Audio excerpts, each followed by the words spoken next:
Bien emmitouflés dans leur poussette, la princesse Gabriella et le prince héréditaire Jacques ont créé la surprise en ouvrant cette marche pour le climat en compagnie de leurs parents. Une marche qui débutait de la place du Palais et qui rejoignait le stade Louis II, où une collation attendait les marcheurs. Une initiative développée par la fondation du prince Albert II et à laquelle ont répondu présents de nombreux anonymes, de nombreuses personnalités monégasques, mais aussi des représentants d'institutions et des élus des communes limitrophes. Un véritable succès pour cette marche qui a duré plus d'1 heure et qui a rassemblé toutes les malgré la fraîcheur. Je suis venu marcher parce que je pense que le problème du climat est le problème de tout le monde et pas uniquement des dirigeants, et qu'une marche avec beaucoup de monde, ça a d'une part l'objectif de montrer aux décideurs politiques que la sensibilité des populations, des opinions publiques, mais aussi de motiver davantage les opinions publiques, car le problème de l'atténuation du changement climatique, le problème d'une marche vers une économie décarbonée, c'est le problème de vous et moi. C'est au niveau individuel qu'on peut agir chacun à son niveau. Pourquoi vous êtes venu marcher ce matin ? Pour le climat. Pour plusieurs raisons. Effectivement pour le climat, pour la fondation du prince aussi. Et parce que je trouve que c'est aussi un moyen de se réunir et puis de voir qu'il y a quand même encore des gens qui y croient et qui, je l'espère, sincèrement, feront tout ce qu'il faut pour laisser à nos futures générations une belle planète. Parce que je tiens à dire que mon pays, c'est la Terre et que je suis de nationalité terrienne. Et j'aimerais que tout le monde puisse penser comme ça. Ça serait fabuleux. Avec un peu plus d'amour, la Terre serait un paradis.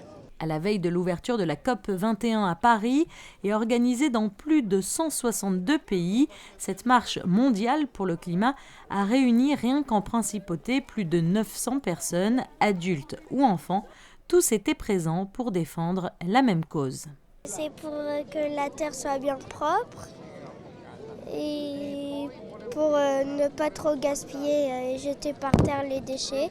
Je pense que c'est une conscience universelle, tout le monde doit préserver l'environnement, doit être touché pour ça, c'est pour eux, c'est pour laisser quelque chose à nos enfants, les générations futures.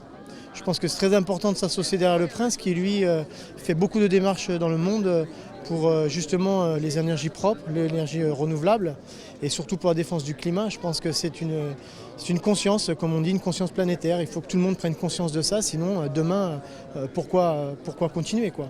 On a besoin de s'unir, dans un message vraiment commun et de faire en sorte que on laisse quelque chose à nos enfants. Je pense que c'est la principale dévotion aujourd'hui. Voilà.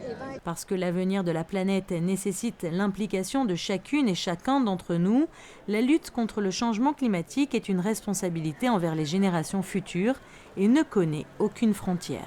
C'était formidable, je crois que c'était un très très beau moment. C'était important, surtout parce qu'il y a d'autres pays qui ont organisé des marches. Malheureusement, en France, on le sait, les rassemblements de ce type ont été interdits pour des raisons de sécurité que l'on sait. Mais je pense que c'était important qu'on fasse l'effort à Monaco de faire cette marche pour que tout le monde se sente concerné, puis pour pouvoir aussi mettre en avant les idées que nous avons à Monaco sur la lutte contre le réchauffement climatique, sur la durabilité, sur les énergies renouvelables et puis tous les engagements que l'on a pris, les réductions de 50% à l'horizon 2030 et la neutralité carbone à l'horizon 2050. Donc je crois que pour toutes ces raisons-là, c'est important pour les générations futures aussi. Il y avait beaucoup d'enfants. Nous avons pu, la princesse et moi-même, amener nos enfants pour qu'ils participent aussi, même s'ils ne s'en rendent pas compte aujourd'hui. Mais un jour, on leur expliquera que c'était pour eux et pour leur génération que l'on fait aussi ces manifestations. Sensibiliser l'opinion publique et les décideurs à l'urgence d'une action concertée en faveur de la lutte contre les effets du changement climatique, tel était l'objectif principal de cette marche. Une initiative qui rappelait également l'engagement de Monaco en faveur de la lutte dans le réchauffement climatique.